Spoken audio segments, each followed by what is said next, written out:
안녕하세요, 한근태입니다. 오늘은 어리석음이란 주제로 얘기를 나눠보겠습니다. 바보들의 원칙이라는 우스갯소리가 돌아다닙니다. 이런 내용이에요. 생각보다 훨씬 많은 바보들이 존재한다. 바보의 제1법칙입니다.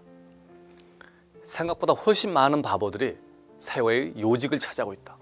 바보의 제2법칙입니다. 생각보다 훨씬 가까이에 바보들이 존재한다. 바보의 제3법칙입니다. 생각보다 훨씬 많은 사람들이 자기가 바보임을 모르고 산다. 바보의 제4법칙입니다.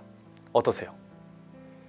바보, 어리석음, 이런 질병은요 아주 독특합니다. 어리석은 사람은 고통받지 않아요. 자기가 어리석다는 사실을 모르기 때문에 그렇죠. 하지만 그로 인해 주변 사람들이 고생을 합니다. 어리석은 사람은요 존재 자체가 사람들에게 고통을 줍니다. 특히 이런 사람들이 영향력이 큰 자리에 올라서잖아요. 그 수많은 사람들이 이로 인해 고통을 받습니다. 그런데 어리석은 사람일수록요 나설 자리, 안 나설 자리 가리지 않고 나섭니다.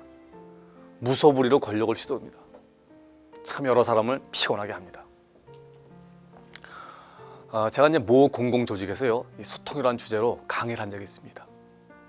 팀장 이상 이사장까지 거의 한 200여 명이 대상이었습니다. 전국 각지에서 올라온 사람들로요 강의장 밖은 아주 복잡했습니다.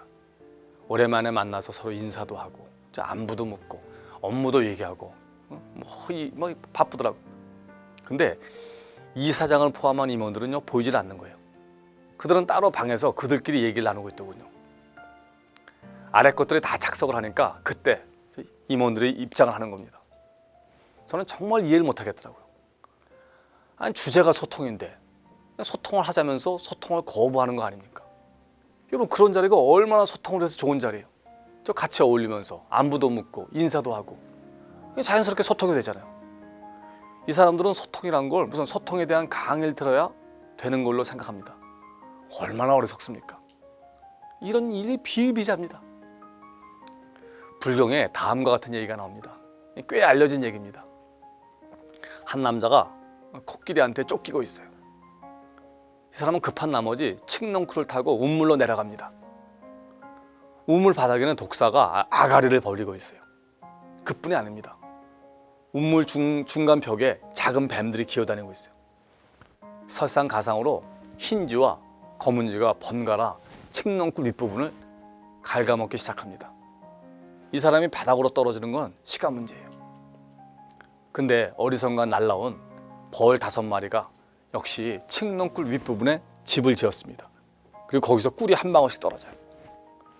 그 남자는 자기 처지를 생각하지 않고 꿀 떨어지길 기다리고 있습니다. 이게 뭘까요? 어리석은 인생에 대한 비유입니다. 코끼리는요 세월입니다. 독사는 죽음입니다. 흰쥐와 검은쥐는요 낮과 밤입니다. 작은 뱀은 질병을 말합니다. 벌 5마리는 인간의 5가지 욕구, 5욕입니다. 5욕. 재물욕, 색욕, 식욕, 명예욕, 수면욕 등입니다. 그러니까 이런 말입니다. 곧 죽을 인생이 그렇죠? 탐욕에 빠져서 정신없이 지낸다 하는 우리의 어리석음을 탓하는 그런 얘기입니다. 이처럼 우리 인간은 어리석습니다. 언젠간 죽는다라는 사실을 뻔히 알잖아요. 하지만 영원히 살 것처럼 행동합니다. 별거 아닌 그 자리와 권력이 마치 영원할 것처럼 어깨에 힘을 주고 으쓱거립니다. 부모님 살아생전 소홀히 하다가 돌아가신 후 후회를 합니다. 돈을 위해 건강을 해칩니다. 그리고 건강을 되찾겠다고 그동안 번 돈을 다 씁니다. 그게 우리 인간입니다. 미래를 위해서 현재를 희생합니다. 애들이 놀아달라 할 때 안 놀아줍니다. 애가 큰 후 안 놀아준다고 어른이 징징댑니다. 그게 어리석음입니다. 어리석은 사람은 피하는 게 최선입니다. 다음 격언이 이를 말해줍니다. 산 양에게는 앞쪽에서 접근하지 말고 말에게는 뒤쪽에서 접근하지 말아라. 그리고 바보에게는 어느 쪽에서도 접근하지 말아라 라는 말이 있습니다. 총명한 자를 경계하는 것이 매 100개로 미련한 자를 때리는 것보다 더욱 깊이 박히느니라. 이런 말도 있습니다. 차라리 새끼 빼앗긴 암곰을 만날지언정 미련한 일을 행하는 자를 만나지 말지어다. 이런 말도 있습니다. 여러분, 나이를 먹는다고 현명해지는 게 아닙니다.